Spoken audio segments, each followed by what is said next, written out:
Arunachal Pradesh ki Lohit district ta thokiba yummai chakpagi thodok amada chahi 9 amadi chahi 15 gi Machin Manao ani Sikhre haina police na phongdorakli.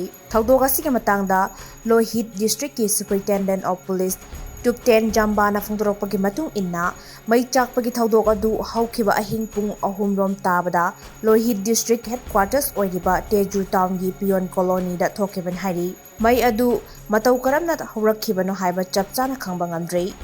SP na makhatana haikibada thodok adugi paw hek phangbaga police amadi fire brigade ki team sing thodok thokpham da sangsilakibaga loina maidu muthat ki amadi manak nakpada leiba yum singda sandorakpada ingak thokki hairi.